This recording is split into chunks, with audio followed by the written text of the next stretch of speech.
Senator Heinrich. Thank you, Madam Chair.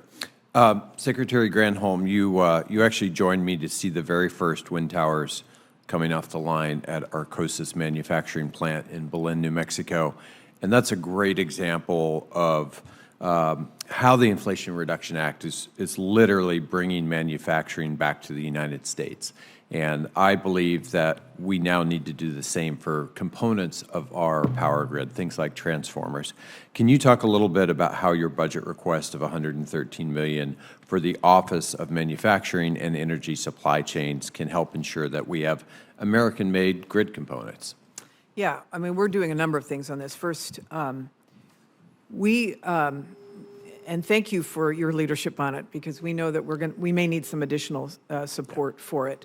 Our Office of Manufacturing and Energy Supply Chains, as an example, did this with heat pumps through the Defense Production Act and was able to essentially seed domestic industry growth here. And we'd like to do the same with grid components, particularly transformers. I will say, though, that 48C gave us an opportunity to fund 6 grid transformer manufacturers in this country. So there will be that expansion, because that was a bottleneck as we try to get full supply chains back here. 48C has a wide scope, so we're excited about that. To the extent that we can work on other mechanisms to be able to enhance manufacturing in the U.S., we'd be excited to do that and excited to work with you on it. Great.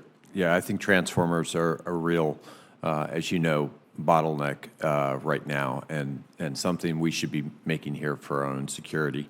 Administrator Ruby, I understand that Los Alamos National Laboratory will need more power than its existing power lines can handle by as soon as potentially 2027. And to address that, NNSA decided that building a new transmission line was going to be necessary. Now, I know when NNSA first looked at this, energized reconductoring felt like a little bit of a stretch, but we've seen enormous progress since then. Is energized reconductoring something you'd be willing to evaluate to meet Landel's power needs? Yeah, thanks, Senator Heinrich. The answer is yes. We have to, of course, this is a big process of making sure that we're working with all the stakeholders in New Mexico. The first time we looked at reconductoring, it actually required larger areas to set it up that the tribes were worried about, sensitive. So we just need to, there has been a lot of progress made in the 2 years since we last looked at that. And we will have another look to see if anything significant has changed.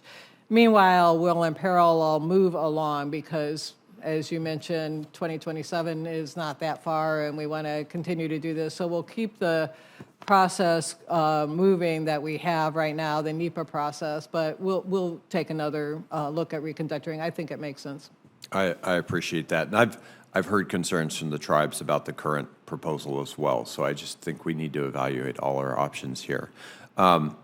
Administrator Ruby, during my tenure in Congress, I've worked really hard to nearly double the budget at Los Alamos National Lab, but as you know, with that growth comes a lot of growing pains, and particularly in housing. What can we do to make sure that we're addressing the housing challenges that face Los Alamos in particular? Yeah, Senator Heinrich, this is a good question. For those of you who know Los Alamos, its land is limited on the mesa, and housing is expensive and in high demand. So we've done a couple of things. We probably need to do more, but we've opened an office in Santa Fe so that people who aren't working in the labs but are working in offices can be closer to other housing, not Santa Fe, but also a broader region. We've also looked at options on the other side of the lab to see if there are some things that we could do to open office spaces in on the north side, and that's still being evaluated. We've offered housing assistance to temporary workers, construction workers in the area, so that we can get them there to work on, in particular, the plutonium facility. So I think we've addressed this in a few ways. We can't create more land on the mesa, so we're trying to be creative about the options that we can provide. Great. Thank you. Senator Coons. Thank you, Chair Mary, and thank you both to our witnesses. Secretary Granholm, New Mexico is well poised to be a top geothermal energy producer, something that's getting a lot more attention now. I think I wish we had been sort of further along the trajectory of understanding just how close we are to advanced geothermal productivity in this country when we passed the Inflation Reduction Act. Yeah. In New Mexico, we've got not only the resources, but the skilled workers from the oil and gas industry, very similar skill set. We've got Sandia's geothermal research program backing us up. And your department estimates that new geothermal technology could give us as much as 90 gigawatts of clean energy by 2050. So one of the things I'm doing is pushing for a $125 million carve-out to start funding demonstration projects for advanced geothermal technology. Can you talk a little bit about how this investment could help DOE reach its goals for advanced geothermal and just the state of the technology right now? Because I don't think people understand, like, we're on the verge of something really, really big here. Yeah, it's amazing, and thank you for looking at that. I agree that if we had, been more expansive in the Inflation Reduction Act and the bipartisan infrastructure law, we might have been able to address this, but thank you for considering plussing up our efforts in geothermal. If we do that, we will be able to prove out that you can have geothermal in a variety of geologies, in a variety of locations, even where the resource is deeper into the surface because of the advances made in hydraulic fracturing technology from the oil and gas industry. This is why, speaking of bipartisanship, this is such a bipartisan, I think, the notion of geothermal is a very bipartisan issue, and I'm hopeful that we can do that. So we've done this enhanced geothermal liftoff report, as you noted.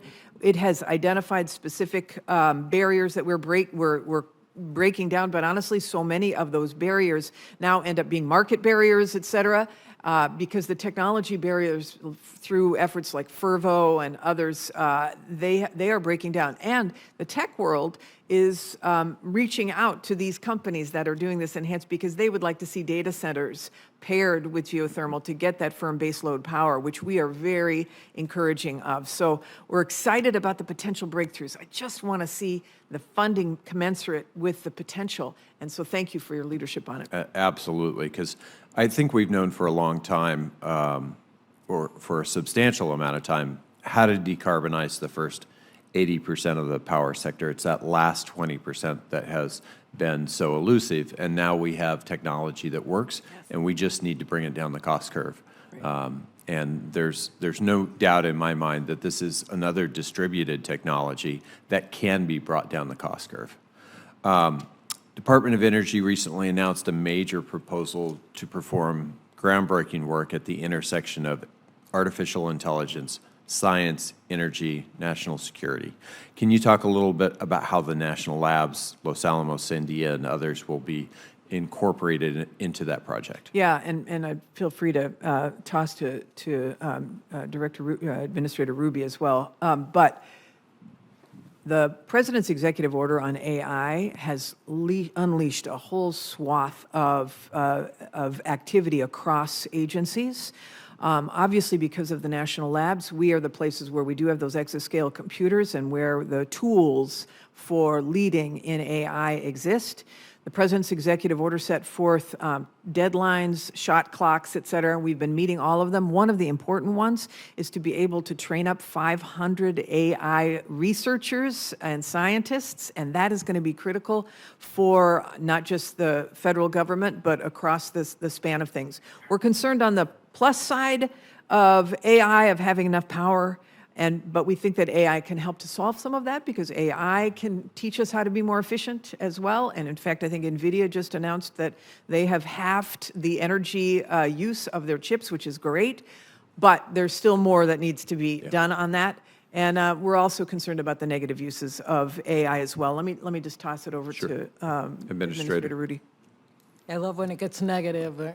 So just to pick up on that, we are, another role that the department has, and NNSA in particular has, is red teaming AI models and looking for issues that our adversaries might use. And we are really like, we need the computers, we need the models, and we need to do good things with them, and we need to make sure nobody else is taking advantage of them or finding information. So we are really well along in that in NNSA, and we will, that's an important role that we'll play.